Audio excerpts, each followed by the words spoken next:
you. बिस्मिल्लाहिर्रहमानिर्रहीम। इस्लामाबाद के लिए निकल रहा हूँ, फिर से मेरी अदालत में पेशियाँ हैं। निकलने से पहले दो बातें करना चाहता हूँ। सबसे पहले ISPR ने बयान दिया है कि इदारे की तौहीन कर दी, फौज की तौहीन कर दी, कि एक ऑफिसर का नाम ले दिया, इंटेलिजेंस ऑफिसर का, जिसने 2 दफा मुझे कत्ल करने की कोशिश की। ISPR साहब, जरा मेरी गौर से बात सुनो। इज्जत सिर्फ एक इदारे की नहीं है, इज्जत कौम में हर शहरी की होनी चाहिए। इस वक्त कौम की सबसे बड़ी पार्टी का सरबराह हूं। 50 साल से कौम मुझे जानती है, मुझे कोई झूठ बोलने की जरूरत नहीं है। इस आदमी ने 2 दफा मुझे कत्ल करने की कोशिश की, और जब भी इन्वेस्टिगेशन होगी मैं ये साबित करूंगा कि ये वो आदमी था, और इसके साथ एक पूरा टोला है। और इसके साथ कौन है वो भी सब कौम को पता है। आज सोशल मीडिया के जमाने में सबको पता है वो कौन है। सवाल मेरा ये है कि क्या एक मुल्क का एक्स प्राइम मिनिस्टर, क्योंकि इस आदमी का नाम आ गया, मैं अपना FIR नहीं कटवा सका?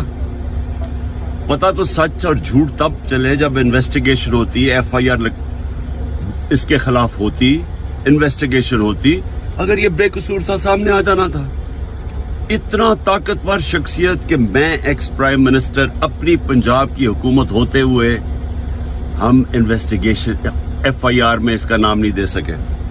उसके बाद पंजाब की हुकूमत की JIT, 2 पुलिस ऑफिसर ने जिन्होंने इसके कहने पे रिकॉर्ड किया था उसकी स्टेटमेंट्स, नवीद शूटर की, हम 2 ऑफिसर जो रिकॉर्ड किए थे, पंजाब के पुलिस ऑफिसर DPO गुजरात और CCPO CTD, उन्होंने हमारी इन्वेस्टिगेशन के अंदर आने से मना कर दिया। कौन था पीछे? कौन इतना ताकतवर था? उसके बाद जब इन्वेस्टिगेशन में यह साबित हो गया कि 3 शूटर थे, जब JIT में साबित हो गया कि तीन शूटर जिन्होंने गोलियां चलाई, बनिस्बत जो इनका प्रोपेगेंडा था कि सिर्फ एक दिन ही इंतहा पसंद था, JIT को सैबोटाज किया गया। 4 CTD के लोगों ने अपनी स्टेटमेंट चेंज की। प्रोसिक्यूटर जनरल ने इन्वेस्टिगेट किया, उसने कहा उनके खिलाफ कार्रवाई होनी चाहिए 4, क्योंकि उन्होंने सैबोटाज करने की कोशिश की। कौन था उनके पीछे? कौन इतना ताकतवर था? और उसके बाद जुडिशल कॉम्प्लेक्स, मैं साबित करूंगा कि ISI ने सारी एक रात पहले उसको टेक ओवर किया। साबित करूंगा कि CTD के कपड़ों के अंदर और वकला के कपड़ों के अंदर ISI थी वहां। साबित करूंगा कि एक ब्रिगेडियर बैठा हुआ था वहां, मुझे नाम भी उसका बताऊंगा, जो सारा मॉनिटर कर रहा था। क्या काम था ISI का वहां? साबित करूंगा कि उन्होंने मुझे कत्ल करने के लिए, और पीछे यही आदमी था। इसी आदमी का नाम और इन जो टोला था उनका नाम अरशद शरीफ की वालदा ने अरशद शरीफ के कत्ल पे लिखा। कोई इन्वेस्टिगेशन नहीं हुई, कोई किसी की जुर्रत नहीं थी कि आगे बढ़े, क्योंकि ये मुकद्दस गायें हैं, कानून से ऊपर हैं। ISPR साहेब, जब एक इदारा अपनी काली भेड़ों के खिलाफ एक्शन लेता है, वो अपनी क्रेडिबिलिटी बेहतर करता है। एक जो इदारा करप्ट लोगों को, 2 नंबर लोगों को पकड़ता है, वो इदारा मजबूत होता है। अगर शौकत खाने में कोई डॉक्टर गलत काम करे या कोई भी करे, हम एक्शन लेते हैं, हमारी इदारे की क्रेडिबिलिटी बढ़ती है। ये क्या आपने बनाया हुआ है कि जो नाम ले तो जनाब फौज को बुरा भला कहे? मेरी फौज है, मेरा पाकिस्तान है, आपका नहीं है, सिर्फ हमारी फौज है। हमें उससे शायद आपसे ज्यादा ख्याल हो। ये जो हरकतें करना कि जी जो तनकीद करे उसको आप मुंह बंद कर दें, ये आप नुकसान पहुंचा रहे हैं इदारे को।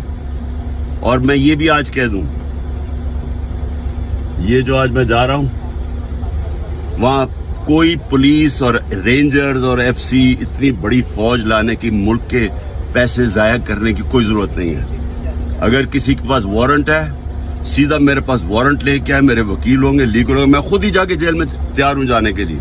कोई ये सारा इस्लामाबाद में इतना खर्चा करना कि जी कोई पता नहीं कौन सा इस मुल्क का कोई बड़ा कोई मुजरिम आ रहा है, मेहरबानी करें, हमें कोई इस तरह का ड्रामा ना करें, सीधी तरह वारंट दें। कोई मेरे पर केस नहीं है, कोई इस वक्त केस नहीं है, लेकिन मैं मेंटली ज़हनी तौर पे तैयार हुआ हूँ कि जेल में डालना है, मैं तैयार हूँ जेल में जाने के लिए, मैं जेल में जाने के लिए तैयार हूँ। दूसरी चीज, ये जो इसने डर्टी हैरी ने जो प्लान बनाया हुआ और टोला है इसके साथ, और मैं फिर कहता हूँ सोशल मीडिया देखें, सबको पता है कौन कौन इसके साथ है। मैं अगर अल्लाह ने इनके हाथ में मेरी जान लेके जानी है, उसके लिए भी मैं तैयार हूं। लेकिन मेरा आज सवाल ये है कि क्या आप लोग तैयार हैं, जिनकी 5-6 उंगलियां घी में हैं, जो इक़्तिदार के मजे ले रहे हैं, जो पैसे बना रहे हैं और पैसे बचा रहे हैं नारों लेके, क्या आप सब तैयार हैं? क्या हो सकता है कि इतनी ज्यादा कौम ना सड़कों पर निकले, लेकिन ये भी हो सकता है कि श्रीलंका में जो हालात थे, आज ब्लूमबर्ग कहता है, दुनिया कहती है कि पाकिस्तान के उससे ज्यादा बुरे हालात हो चुके हैं। तो अगर ये फट गई कौम, तो आप सबको अपने आप को बचाना, छुपते फिरेंगे आप। ये जो सारे बादशाहत बनी हुई है, ये जो पैसे बन रहे हैं, सारा कुछ धुल जाएगा। तो आप भी तैयार हो जाए, मैं तैयार हूं। और मैं ये भी आखिर में कह दूं कि अगर इन चोरों की, इन डाकुओं के नीचे, इन डफर्स के नीचे अगर जिंदगी गुजारनी पड़े ना, इनकी गुलामी करनी पड़े, मैं अल्लाह से दुआ करता हूँ कि इससे बेहतर है कि मुझे ऊपर ले जाए, क्योंकि मैंने कि इस मुल्क से बाहर तो जाना नहीं है। लेकिन इस तरह के गुलाम, इनकी गुलामी से मौत बेहतर है।